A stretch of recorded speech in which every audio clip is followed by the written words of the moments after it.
Gayahin mo ako. Proper na proper. Pasensya na ho kayo, Ninong. Pero hindi ko mapigilan ang sarili ko. Bakit naman? Kasi... Anong kasi? Magsalita ka. Ano ba iyan? Kasi hinalikan na ho ako ni Fernando Jose.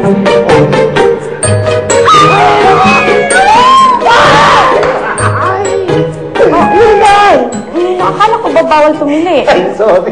Hindi ko napigilan. Hinilig ako. Hindi rin yung sinagkantes. Paano ka nangyarikan? At saka saan? Saan? Dito. Ay. Sa pisngi? Sa pisngi ka hinalikan. Hinilig ka na, Rosalinda. Pisngi lang yan eh. Akala ko naman sa lips. Ay, naku, ayoko ko sa lips. Bawal ho yun. Baka tagain lang ako ni Itay pag nalaman niya yun. Kaya kontento na ho ako. Nasa pisngi lang ako hinalikan ni Fernando Jose. Dahil kahit sa pisngi lang yun, pinakamasarap na halik na natikman ko sa buong mundo. Sanda, sino lang ba ang umalik sa pisngi mo? Si Becky lang, tsaka ako, tsaka magulang mo. Ano ka ba naman? Sana ko hinalikan ka sa lips. Sa pisngi ka lang hinalikan. Lugi ka pa.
Sir, okay lang kayo?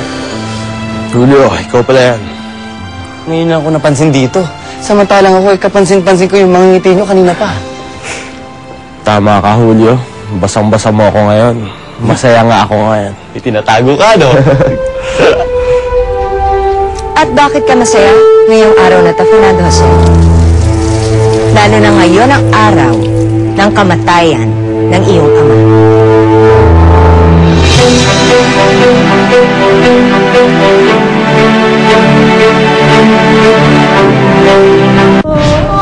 Ang abot kamay na tagumpay.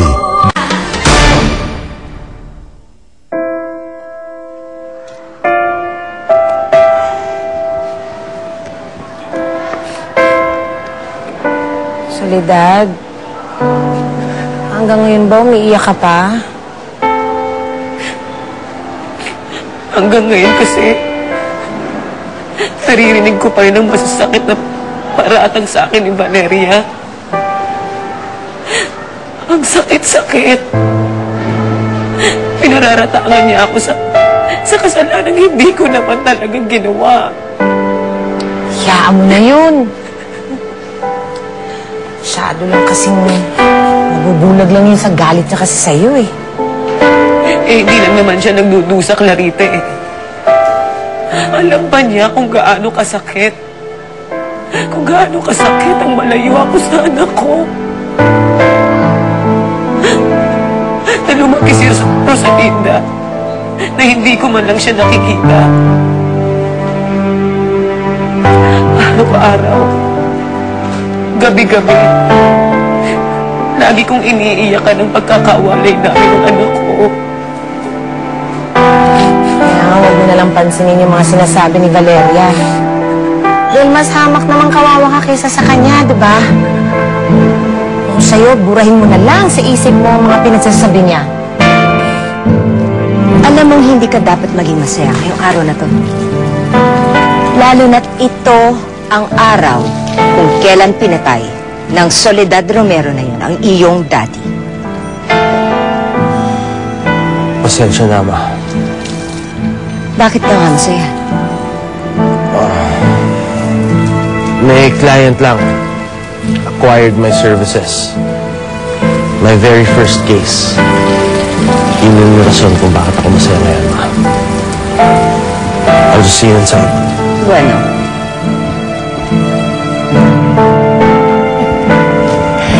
Akala ko naman nanalo sa loto eh. Magkaibigan ba tayo para kausapin mo ako? Yan ang mga kausapin mo, yung halaman at paso. Sila mga ka-level mo. Tonto.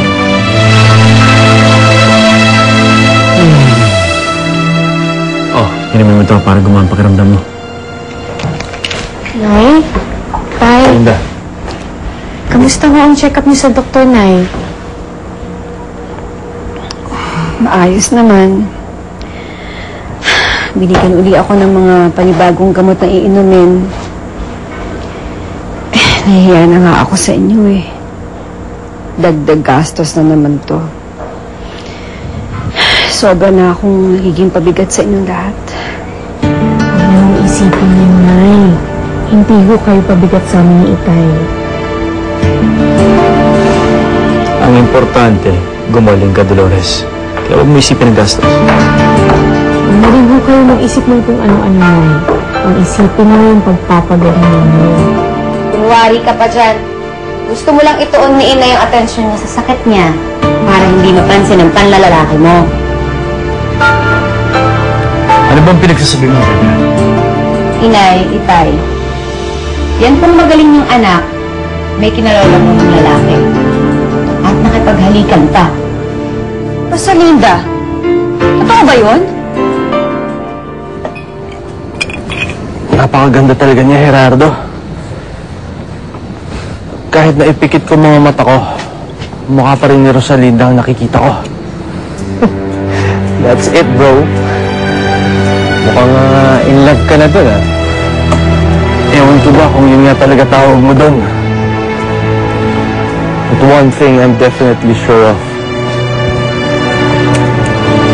I want to see more of Rosalinda. Gusto ko siyang makilala ng husto. Sagutin mo ang tanong ng inay mo, Rosalinda. Opo, Nay. Tama po ang sinabi ni Ate Fedra. Nagugustuhan na po akong lalaki. Nakita niyo na po? Akala ko po ba ako lang pasaway dito? Eh mas masahol pa tong gagang ko sa akin eh. Nagpahalik na agad. Eh kala mo kung minamanya ka lang nun? Pero sa pisngi lang naman yun. Hindi humanyak si Fernando Jose, Nay. Mabait ho siya. Magalang. Marespeto at masarap kausap. Fernando Jose? Yun ang pangalan niya? Opo, Nay. Fernando Jose nga. Sino ba yan? Taga saan? Ano ang apelido niya? Ano ba ang buong pangalan ng Fernando Jose na yan? Hindi ko ho alam, Tay. Hindi ko na itanong. Sa madaling salita, sumasama si Rosalinda sa taong di niya ganun kakilala. Pero mabait naman si Fernando Jose, Ate Fedra. Gentleman naman siya. Kanina nga nung lumabas kami, sinamahan pa kami nila Rico at Becky. Yun nga lang, iniwan nila kami. Pero maniwala ko kayo, Nay. Wala akong ibang ginawang masama sa akin si Fernando Jose.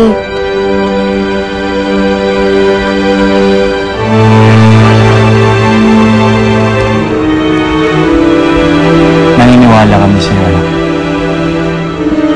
At alam namin, hindi mo kakalimutan ang mabuting aral namin sa'yo ng inay mo. Pero gusto ko pa rin makilala ang Fernando Jose na yan. Tama. Dapat dalhin mo siya dito para makilala namin. Malaman namin ni Inay kung anong intensyon sa'yo.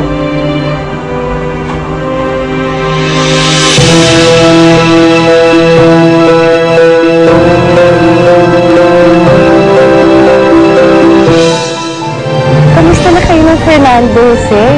Gagawa ko ng